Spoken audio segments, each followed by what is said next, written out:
Come with me, my friends.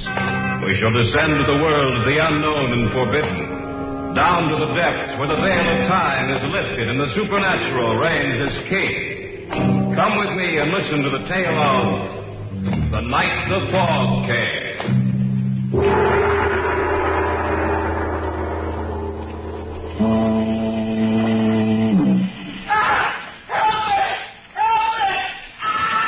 It came from our right. We better take a look. Come on.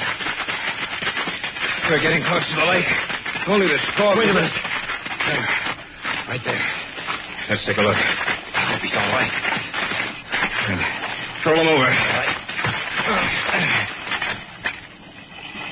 He's dead. I know. Do you realize how he died? What do you mean? Look at him closer, Hal. His clothes aren't wet. Even his hair isn't wet. Look at the water trickling from his mouth. This man died less than a minute ago on dry land, 200 yards from the lake. And he died by drowning.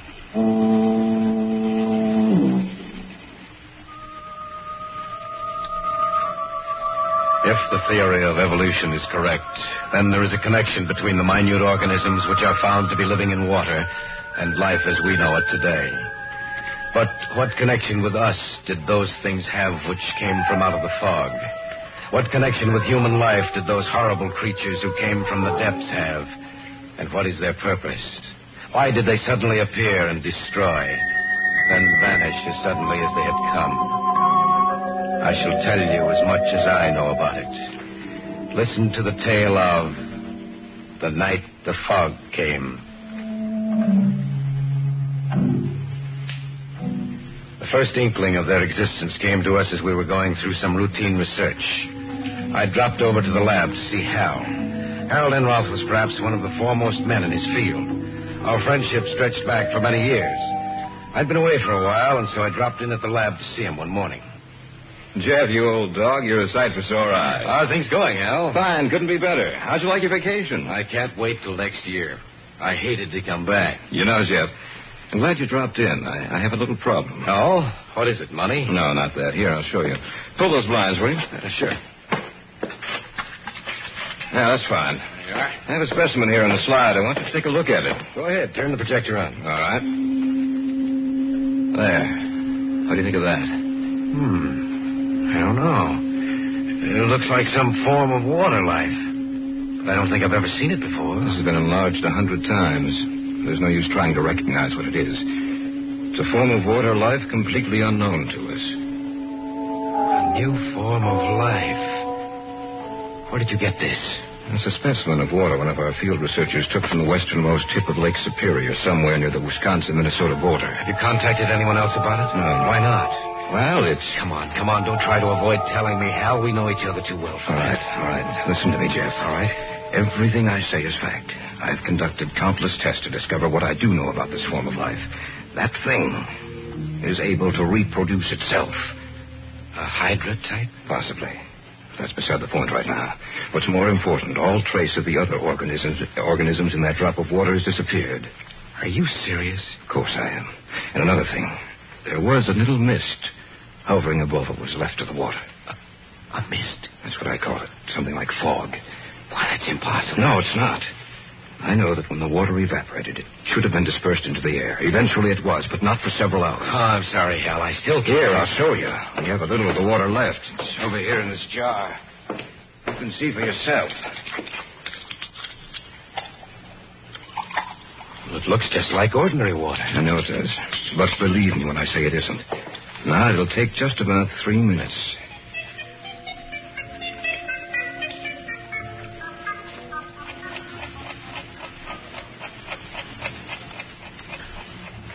You see what's happening? I can't believe my eyes. See that little cloud of misty vapor beginning to form like fog? Yes.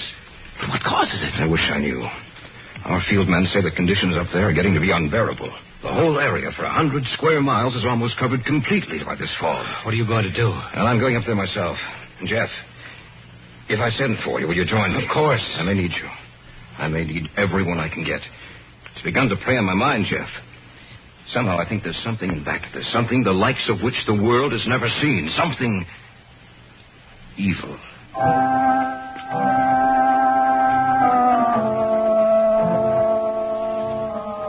Hal went up there the afternoon of the morning I had seen him. At first he wrote that the reports had been exaggerated. Then he discovered that all traces of the new form of life had disappeared. He decided to return. I was quite glad to get that letter from Hal. Before he had gone up there, he had been quite worried. The only thing I couldn't understand was what had become of the new water life form. The day before he was to return to the city... Hello? Jeff, this is Hal. Where are you? I thought you... I had them put me through direct to you, Jeff. I need your assistance. What's the matter? I've already called Arnold Simpson and Jack Rackle. They've agreed to come. I need you too, Jeff, just as soon as you can possibly make it. Don't worry, Hal. I'll be there. Remember, as soon as you can possibly make it.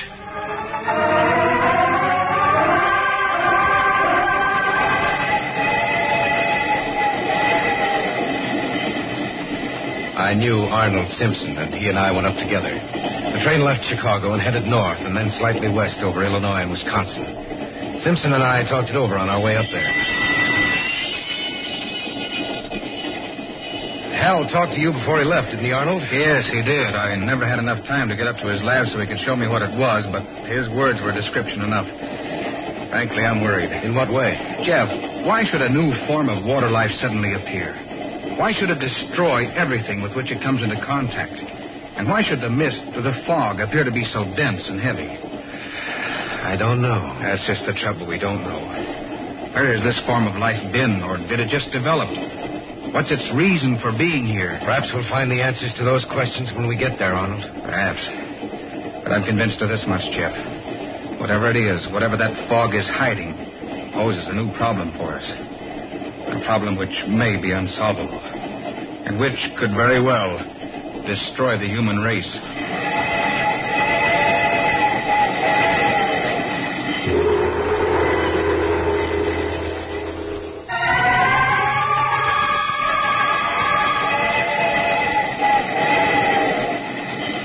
Simpson seemed disinclined to talk, and so we spent the remainder of the trip in silence, both of us lost in our thoughts. We arrived at the town and then hired a car to take us to the little village, where we would find Hal Enron. The closer we came to our final destination, the darker the sky became, and the air was heavy with a mist which was both damp and clammy. It was an old rickety car, and the roads were little better than the ground on either side of it. The car stopped a few hundred feet from our destination. You gotta walk the rest of the way. You said you'd drive us all the way. Look, mister, I come farther than I was going to in the first place. I ain't no mood to go into the woods up there.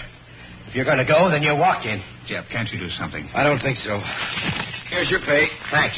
Let's go, Arnold. It could be worse, Arnold. I suppose so. He seemed genuinely afraid. Aren't you? A little. Say, we must be pretty close to the lake. I've never seen the fog this thick. It's unnatural.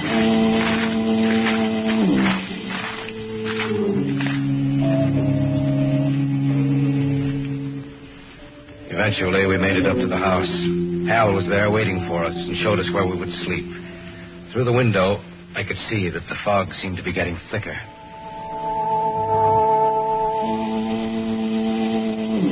That's an eerie, lonely sound. You get used to it after you've been here for a while. Hal, you wrote me that this fog, the new form of life, had disappeared. It had.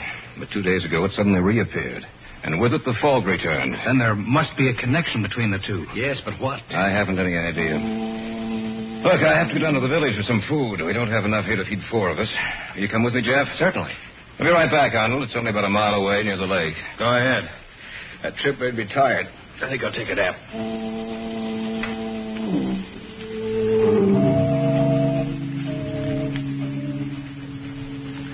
The house in which we were staying was on a high level of ground which tapered off on the side facing the lake. It was only 3 p.m, but it looked almost as dark as late evening. And there was something about that cloudy mist. It was cold and clammy and smelled strongly of the lake. I don't see how you were able to stand it up here by yourself. Well, I had a lot of things to interest me. I was all ready to meet you at the station, but then when I got your call, I didn't know what to think. I wish I could understand this, Jeff. The fog disappeared when the water life disappeared.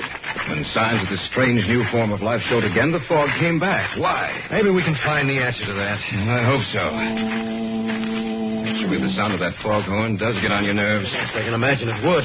You know, if this were a clear day, you could see the village from here. Oh? Actually, it's just a tiny resort town for fishermen and hunters. And it's located right on the westernmost tip of the lake. Imagine it must... It came from our right. We'd better take a look. Come on. We're getting close to the lake. If only this fog... Wait a minute. There, right there. Let's take a look. I hope he's all right. Roll him over. Okay. He's dead. I know. But do you realize how he died? What do you mean? Look at him closer, Hal. His clothes aren't wet. Even his hair isn't wet. But look at the water trickling from his mouth. This man died less than a minute ago on dry land, 200 yards from the lake. And he died by drowning. That's not possible. Are you sure he drowned? There must be a doctor down at the village. Let's take him down there and see what the doctor says. Only I'm sure he'll agree with me.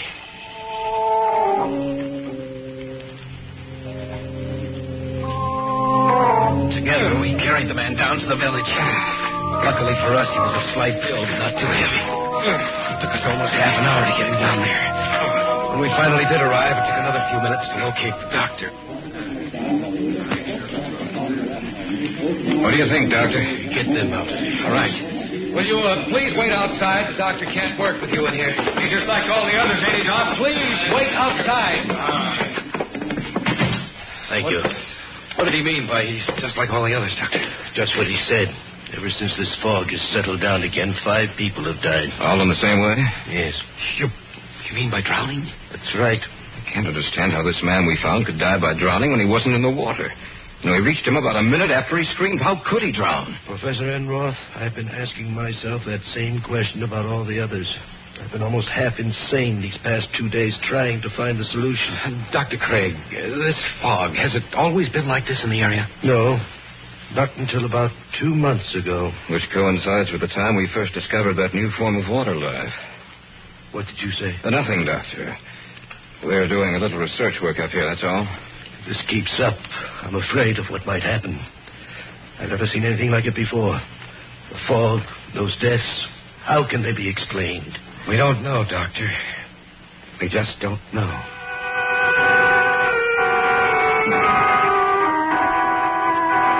When we got back to the house, we discovered that Simpson had indeed taken a nap.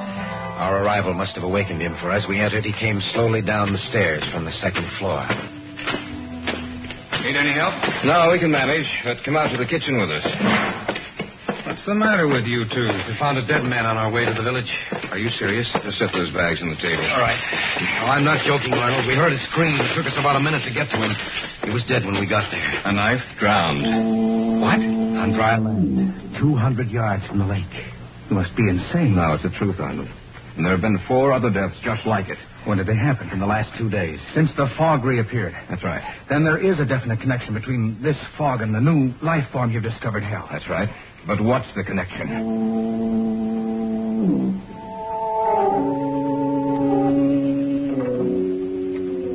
We'd gotten back to the house about 6 o'clock. It was about 7 that it happened. Simpson said he was going outside for a minute. He opened the door. I just want to get outside for a minute. Good heavens. What's wrong? Take a look. The fog is so thick. I've never seen anything like that before. Shut the door. Some of it's getting inside. It's moving along the floor. Just Shut the door! Did you see it? Yes. The fog. Just like it was alive. Moving like a living thing. Creeping along the floor.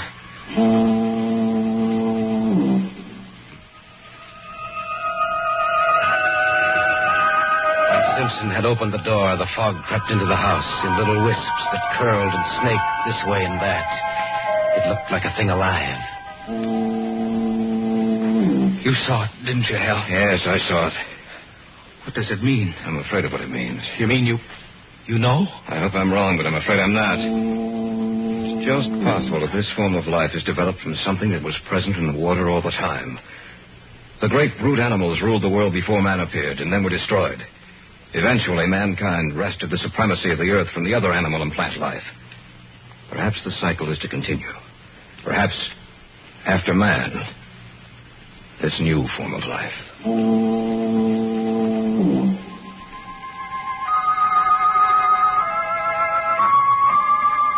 As the minutes passed by, we noticed that little slips of the fog began inching their way through every opening of the house. It was Simpson who pointed down at the bottom of the door and first brought it to our attention. We began to plug up all the openings in the house. At first, we did it slowly, but as time passed, we worked faster and more feverishly. No matter how tired we became, we had to finish the job, or the fog might claim the house, too. It was too quiet. The only thing we heard was the distant, monotonous call of the foghorn. And then Hal broke the silence. Do you know why this fog is so thick? I wish I did. This might be insane, but it has to be the answer. That fog is carrying moisture, a lot of it, perhaps enough to also carry this new form of life. To move it from place to place, to spread it even farther. To kill everything which stands in its way. That might be it. It is, I'm sure it is. Well, in that case, what happened to break it up the first time? And that's the solution to the problem. I don't know what it is, but it did break it up the first time. It drove it back, down to the depths from where it came. That's why there was no sign of it in the water. It came from right outside the house. Racco. He said he was going to arrive this evening. We better take a look. Bring the flashlight. Right, let's go. That light doesn't carry more than a few feet. It's so wet out here. Over there. Look. Little pinpoints of light dancing up and down, all clustered together. That must be it. Come on. It's spreading out. Guys, look. There, on the ground. It's Racco. The same way. The same way as the other one.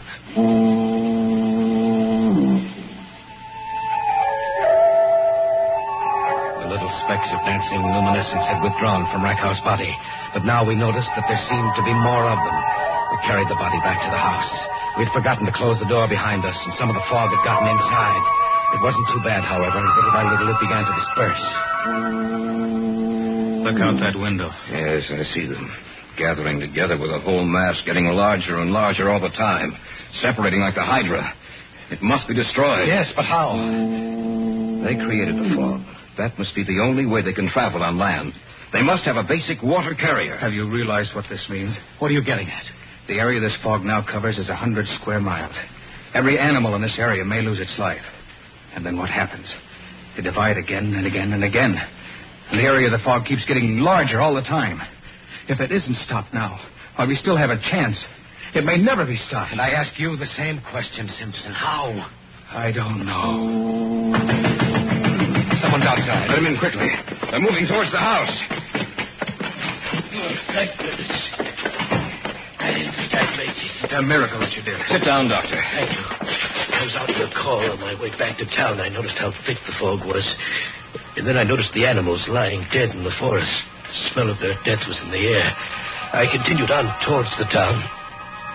And then I saw the bodies lying just where they had fallen. The whole town seemed to be covered by a strange luminescent mass which in some manner moved. I was afraid. Then I thought of you people in this house, and I got here as soon as I could. I don't know how long we'll be able to withstand them, Doctor. I'm sure the townspeople are dead now. In fact, almost every living creature in the area must be dead. But what is it? What caused it? If we get out of this alive, Doctor, we'll tell you. Look outside. It must have split again. It's twice the size it was. What are we going to do? Look under the doorway. They're getting through. Plug it up. Use some newspaper, clothes, anything with that. Constant opening and closing of the door. Loosen the other things we had down there. I think that was it. Look, the things that did get in. First you see their light, and then they're gone.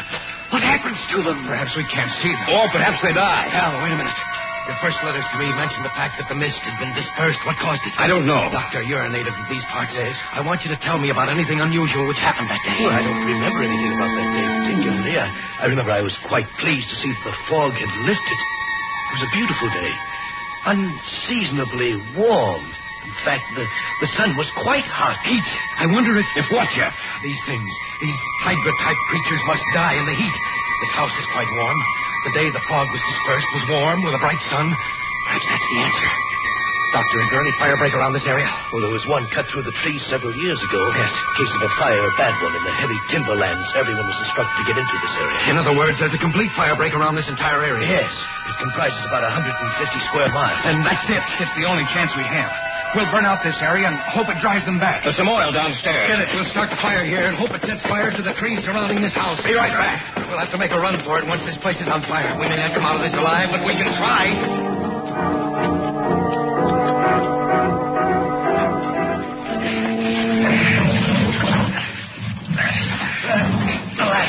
Good.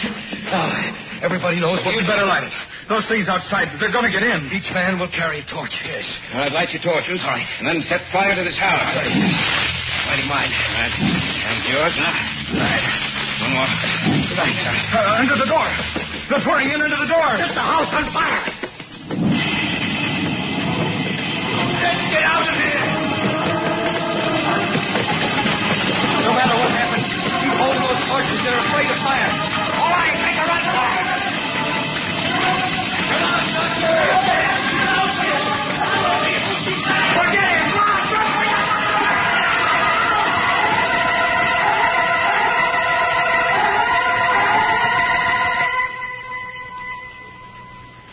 The fire caught hold and the entire area was burned out. A week later, the smoke had cleared and the fire was out. There was no sign of the fog, which had meant death to so many things.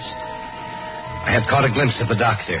He had dropped his torch and it had gone out. He was immediately engulfed in those luminescent killers. I'm going back up there with Enroth and Simpson. Though there is now no trace of those things in the water, still we know they lurk somewhere waiting for their moment.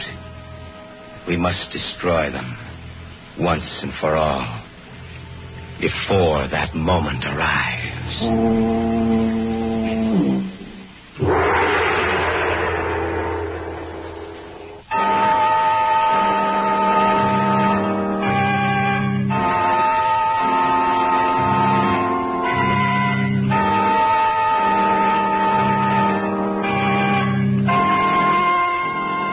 So runs the tale of The Night the Fog Came.